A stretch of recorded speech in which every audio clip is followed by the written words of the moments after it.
Antes de empezar, quiero mandar un saludo especial a Diego7859, seguidor leal de mi Twitch. ¿Qué tal, Brownies y Pegasisters? Nuevamente continuamos con nuestros queridos análisis de los episodios traídos en este cuarto capítulo de Deja tu marca, ahora con el segundo episodio de este lote titulado como Juegos de la Suerte, en donde tendremos curiosidades, guiños, easter eggs, secretos y referencias a otros contenidos, como series, películas, cómics y por supuesto la G4, no sin antes dar una advertencia de spoilers del segundo episodio de Deja tu marca capítulo 4, así como de todos los demás episodios de esta temporada, por lo que si no lo has visto aún, te recomiendo que dejes de ver este video, por lo que sin más, comencemos. Iniciando con este episodio, vemos que la historia comienza con un almuerzo de madre e hijas que Haven tiene con Zip y Pip, una costumbre a la que no tenemos antecedentes previos o una idea de cada cuándo hacen dicho almuerzo, pero conociendo los antecedentes de dificultad que han tenido con eventos medianamente similares, no es descartable pensar que esto es una costumbre relativamente reciente.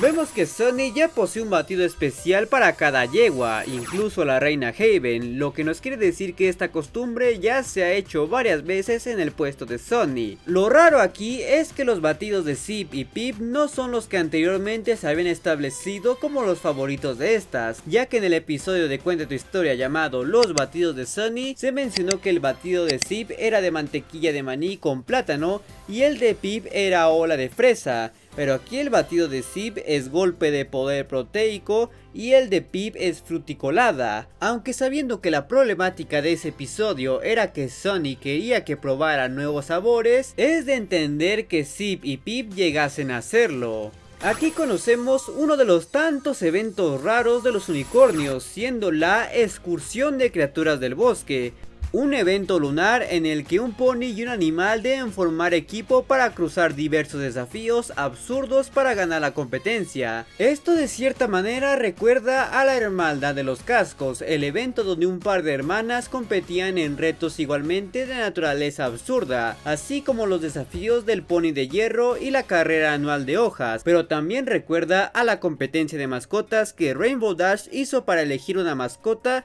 y terminó ganando Tanque. Ahora, sabiendo lo extremadamente desaterrizados que son los unicornios en la actualidad y de la clara falta de lógica a la hora de establecer los lineamientos del concurso, no es difícil imaginar que algún unicornio haya escuchado sobre la Hermandad de los Cascos y o la carrera de las hojas y posiblemente la competencia que hizo Rainbow Dash y de alguna forma confundiera y alterara las bases de estas a sus creencias, creando así la excursión de criaturas y vendiéndola con la idea de que es algún tipo de tradición antigua de unicornios. Sí, es una idea bastante absurda, pero viendo cómo son los unicornios en la actualidad, no es para nada descartable. Pese a la carencia de lógica de los lineamientos de dicho evento, sorprendentemente Easy sí reconoce algo que sí es cierto, y es que los dragones no son considerados criaturas salvajes, al menos no al mismo nivel que la gran mayoría de animales, puesto que estos pueden hablar y desarrollar habilidades y conocimientos al igual que un pony,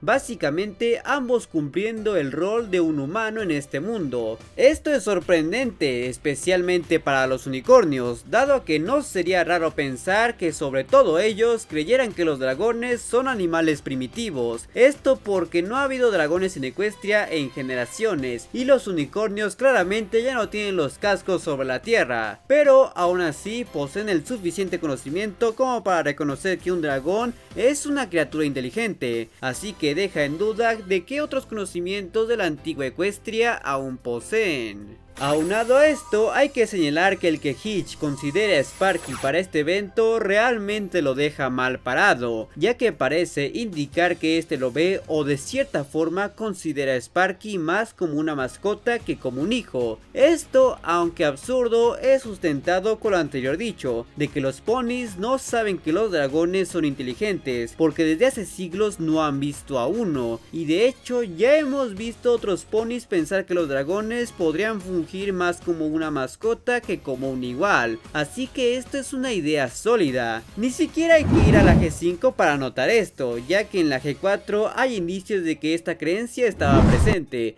pues un doctor le dijo a Twilight que llevara a Spike a un veterinario. Y claro, está el hecho de que en Equestria Girls Spike es retratado como un perro, aun cuando este y los demás dragones tienen comportamientos tan humanos como cualquier pony. Así que bien podríamos estar viendo un caso de racismo dragón que se ha estado prolongando por siglos. Siguiendo la siempre confiable lógica de las caricaturas, vemos que Hitch traduce los ladridos de Klowfob en un mensaje muy largo sobre cómo este fue enviado por la reina y cómo desea un festín para entregar su nota, aun cuando este no dice más de 2 ladridos por oración, lo que hasta podríamos llegar a pensar que Hitch solo glorificó la presentación para sonar más de la realeza, pero no dudo que alguien como Klowfob hablara de esa forma en realidad. Al llegar a la excursión de criaturas, durante un breve momento se puede notar como Klowfob se glitchea y toda su forma cambia por colores pixelados, como si de un efecto Spider-Verse se tratase. Obviamente esto no es más que un error de animación, de esos de los que la franquicia tanto se caracteriza y que de vez en cuando surgen headcanons o hasta canons reales de los personajes, como llegó a ocurrir con Derpy. Por si el que Hitch viera a Sparky como una mascota no fuera suficiente, vemos que él elige a Klowfob como su reemplazo inmediatamente, aun cuando sabemos que él posee todo un grupo de animales que le han sido leal y servicial desde hace mucho más tiempo. De hecho, estoy convencido de que por eso mismo es que más adelante vemos a Kenneth completamente decidido a atacar a Hitch cuando este fue asignado a las aves que lo atacarían con coles guisadas. Es muy gracioso que Sunny al final del episodio reclame por la ventana que Misty dejó abierta, cuando vemos que claramente ni siquiera cerraron la puerta, puesto que Misty pudo entrar en el faro así como si nada, y no forzó la cerradura dado que entró preguntando si había alguien dentro, por lo que esto demuestra que el nivel de confianza y despreocupación de la Smain está a niveles alarmantes, excepto Zip claramente. Aquí vemos un claro ejemplo de cómo la unión de las razas ha impulsado enormemente la modernización y comercialización de las 3 ciudades ponis, ya que esta marca la primera vez que la excursión de mascotas es transmitida por televisión, siendo comentada por Skype y Dazzle. Incluso se puede apreciar cómo es que los camarógrafos del evento son Pegasos, delatando cómo estos son los que pioneran la modernización, algo que prácticamente sería imposible para los unicornios de forma independiente. Ahora tan solo imagínense esta misma modernización si hubiera sido aplicada en esa Equestria próspera y sofisticada de la G4, en vez de esta Equestria renacida y básicamente post-apocalíptica que vemos ahora. Como la no sorprendente pero sí emocionante revelación de este episodio es que vemos que Alpha, Beetle y Haven están en una relación muy amistosa, algo que en realidad ya se nos había presentado en Cuenta tu historia en el episodio Problemas de Yegua, lo que a su vez puede generar cierta confusión, aunque personalmente pienso que como una especulación precavida, que dicho corto transcurre después de este episodio, ya que eso explicaría las actitudes más negativas de Zip y Pip en este, dado que ya tendrían el antecedente de que Alpha Beetle les robase el tiempo con su madre en un día organizado, además de que en el corto vemos como las hermanas aceptan de forma más abierta la compañía de Alpha Beetle, mientras que aquí parecen aceptar de forma seca que su madre ande con él. Si bien el que Haven diga que se necesitan embajadores para eventos como estos era una obvia excusa para estar con Alpha Beetle, esta no miente del todo, ya que como ya mencionamos, los Pegasos están llevando un proceso de distribución y comercialización de los eventos unicornios como esta competencia. Y como un dato extra, si Haven realmente hubiera querido enviar a un embajador, no se hubiera enviado a sí misma, ya que por si no lo saben, un embajador es un agente externo a la gobernante, algo que de hecho ya vimos aplicado en la G4, con Spike siendo embajador de los dragones o Pinkie siendo embajadora de los Jacks. Otra cosa que hay que tener en cuenta de esta conversación es que dado que Haven menciona que se deben formar relaciones entre las sociedades, nos quiere decir que Equestria aún no se ha consolidado formalmente como una nación, sino únicamente como un conglomerado de ciudades independientes, lo que nos quiere decir que cada ciudad tiene su propio gobierno y no hay un gobernante absoluto que rija a todos los ponis por igual, como si lo hacía Celestia en gran parte de Equestria. Es incierto si esto seguirá así de forma permanente, o es que si alguna vez veremos a todos los ponis volviendo a formar ese gobierno absoluto que solía tener, y que fue de hecho la base en la que se fundó Equestria en primer lugar, uno que puede ser regido por uno o varios ponis como Haven o quizás hasta Sunny, siendo que ella es la Licornio actual, aunque curiosamente esto no impidió que Haven ordenara la apropiación de la pintura que hizo Izzy en el muro de Hitch, como vimos en Cuenta tu Historia, muy a pesar de que técnicamente no tendría autoridad en ese terreno, así que este estado es bastante dudoso. Vemos que Haven ya entró en la etapa de la vejez en la que tiene más apego de madre e hijo hacia su mascota que hacia sus propias hijas, pues ella prefiere mostrar fotos de Clofop antes que de Pip, como ella pensaba. Esto porque Ziv y Pip ya han formado una vida lo bastante alejada de su madre, cosa que a su vez genera ese conflicto que vemos durante todo el episodio, con Ziv y Pip dándose cuenta de que Haven ahora necesita llenar el vacío que han dejado en su vida con la compañía de Alpha Beetle. Esto incluso me hace sospechar de que la relación de Haven y Alpha se ha estado cocinando desde la temporada pasada, ya que Haven envió a Clofop a vigilar a sus hijas, cosa que no debería ser fácil para ella, a menos de que en ese entonces ya tuviese otra compañía. Guiño guiño. Vemos que tras estar un buen rato buscando cosas de utilidad, Misty realmente siente un desprecio y envidia genuinos hacia los Mindfind, ya que resalta cómo estos se tienen uno al otro, así como sus Curimars, mientras ella no tiene a nadie, o al menos es lo que ella cree. Una muestra de que si Misty no se hubiera juntado con estos, puede que incluso se hubiera vuelto una verdadera villana que desprecia a los Mindfind, ya que ellos poseen la vida que a ella le hubiese gustado tener. Hay que reconocer el gran trabajo de escritura que hay detrás de este episodio de parte de Tony Fleecis, logrando darle no uno ni dos, sino tres significados al discurso de la reina Haven sobre la unidad. Por un lado, hablando sobre la importancia de que las razas estén unidas y cómo estas son mejores complementándose que estando separadas. Por el otro, teniendo a Haven expresando su dolor al ver la ausencia de sus hijas y cómo estas igualmente resienten que su madre no les dedique el poco tiempo en el que suelen estar juntas. Y finalmente con Misty dándose cuenta lo mucho que necesita de la compañía de los Mindfind para sentirse completa, dado que de lo contrario solo vería a un grupo de amigos teniendo lo que ella no. Y como un detalle más a resaltar en esta escena, vemos que la foto que encuentra Misty con los Mindfind no es de la pijamada, dado que en esta se encuentra Hitch, quien se había ido con Sparky antes de que esta llegara,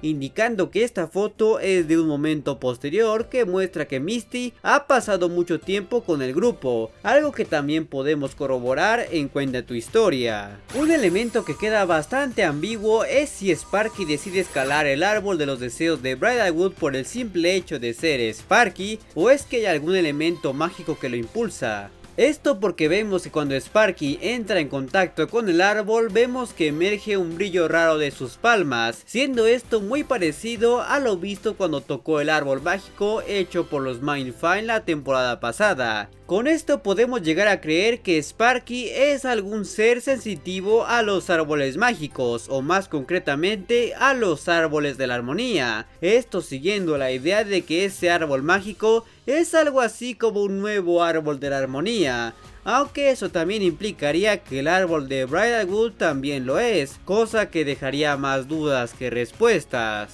Cuando Pip observa a Haven y Alpha Viril comiendo juntos, podemos notar un detalle bastante perturbador. No es que Haven y Alpha se den de comer, es el hecho de que entre los alimentos que ellos poseen está lo que parece ser salami, algo bastante inquietante, no solo porque se supone que los equinos son vegetarianos, sino porque recordemos que justo el acompañante de Ender Flower es un cerdo azul, así que espero que alguien pueda corregirme con respecto a esto en los comentarios. Aquí podemos ver un perfecto ejemplo de la inutilidad y falta de sentido común que hay entre los unicornios, ya que es bastante obvio de que cualquiera de ellos podría atrapar a Sparky y dejarlo a salvo con su magia, pero en vez de eso deciden hacer su ritual y posteriormente quedarse viendo cómo este casi pierde la vida, aunque a su favor podemos argumentar que todavía no están acostumbrados a usar su magia en situaciones peligrosas. Además, si somos justos, los unicornios de la G4 tampoco eran tan útiles en momentos como estos.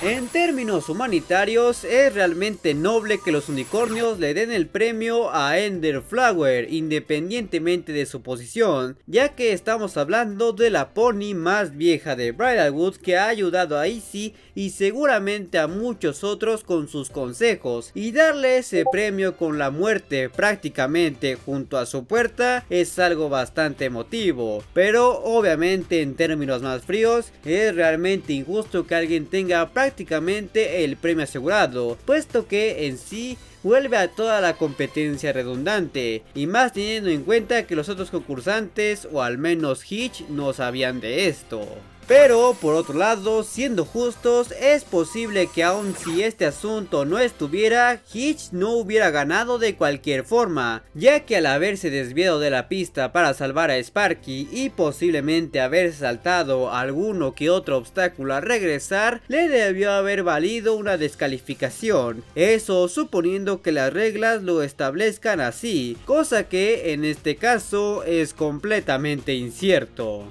Como uno de los detalles más resaltantes de este episodio es que vemos que Haven hace una insinuación bastante obvia sobre Hitch hacia sus hijas, y es que parece hacer una especie de comparación de la amistad de Zip, Pip y Hitch con la amistad que tiene con Alpha Viril, que como sabemos no es precisamente una amistad, lo que parece indicar que Haven siente una cierta química de Hitch con sus hijas, aunque es incierto si es del tipo del que piensa de que ambas se sienten atraídas por el mismo chico, o de que si cree que hay una relación íntima con una de ellas, o hasta con ambas, algo que es incómodo si lo pensamos de esa forma. Finalmente, como respuesta a esto, vemos que Pip niega esa insinuación de inmediato, lo que nos quiere decir que ella realmente no se siente atraída por Hitch. Sin embargo, como muchos señalan, Zip no expresa ninguna reacción, cosa que si bien puede no significar nada, también puede ser un indicativo de que ella realmente siente atracción por Hitch. Pero lo que es cierto es que ahora sabemos que si algún ship con Hitch se cumpliese,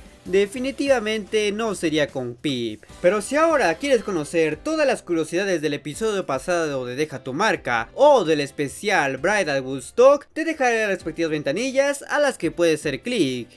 Y como siempre, quiero agradecerles a todos los suscriptores que se han convertido en miembros del canal y a mis suscriptores en Twitch. Además de recordarles que se suscriban, den like, activen la campana y síganme en mis redes sociales y en mi canal de Twitch que están abajo en la descripción, así como se suscriban a mi canal secundario y a mi canal de gameplays. Por lo que nos veremos muy pronto.